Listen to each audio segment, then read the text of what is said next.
Tragedy strikes, it's such an interesting, I don't know, it's so interesting, our own human reaction to things, because I think simultaneously, whether you're conscious of it or not, beyond the personal, is it connects to our own mortality and our own hidden unconscious fears about what does it mean to be alive and to die on the planet.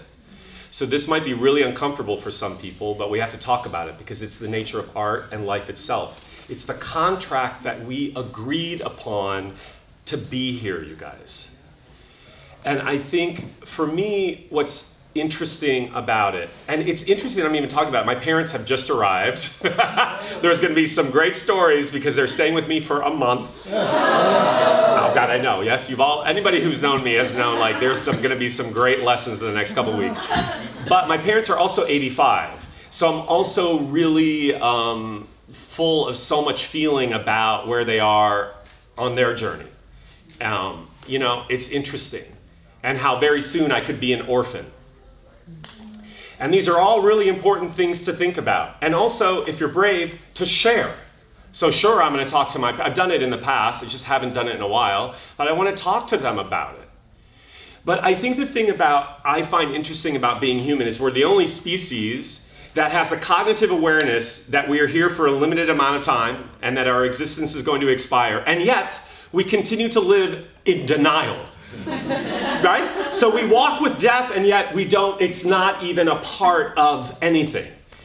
And I think what we have to do is, like a gazelle in the fight or flight response, they're not scared of lions all the time. They're just living their lives. Yes, when a lion is at their jugular and they're having their last moments, again, I don't think it's a conscious awareness of death. I'm not a gazelle, so I don't know. But I don't think they have the ability to contemplate their place in the universe. So this is a beautiful gift we have, but it can be a curse if you don't use it in order to help you understand. Kids, there would be no such thing of life without death.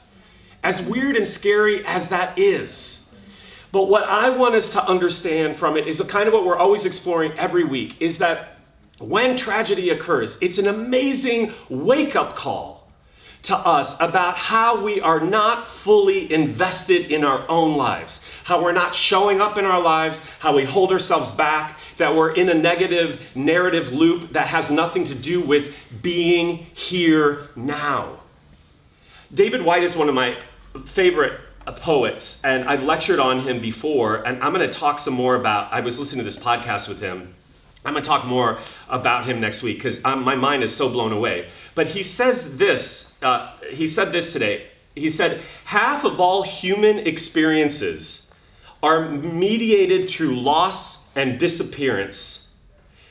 But I think it's so fascinating that we don't realize that's half of your life. Dealing with disappointment, loss, disappearance, things going away, rejection.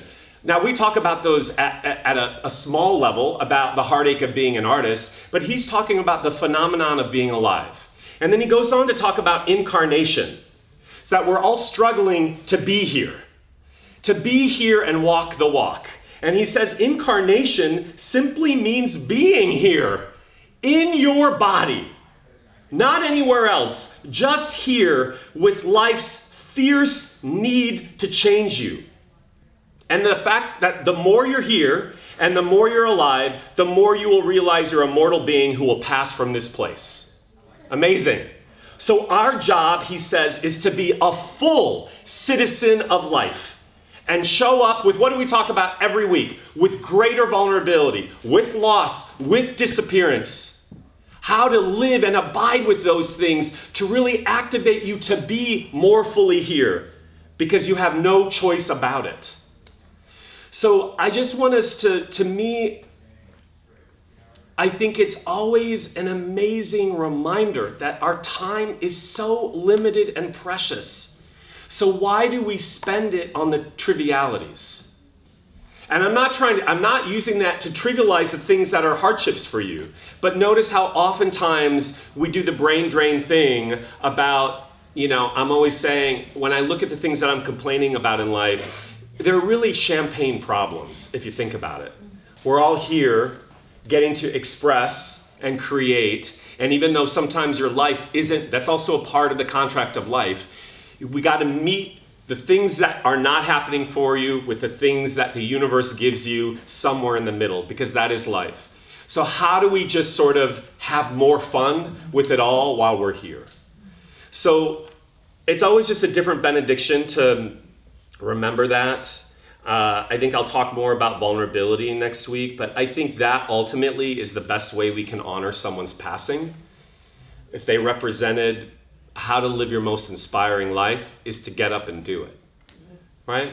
Okay, so in remembrance of Kobe and the other people also who we don't know, who are also heroes in their own lives. It's also a big reminder, kids.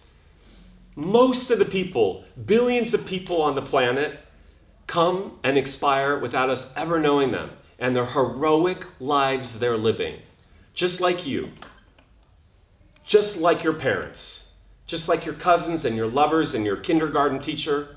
Is she or he still alive? See what I'm saying? It's heroic just to be here.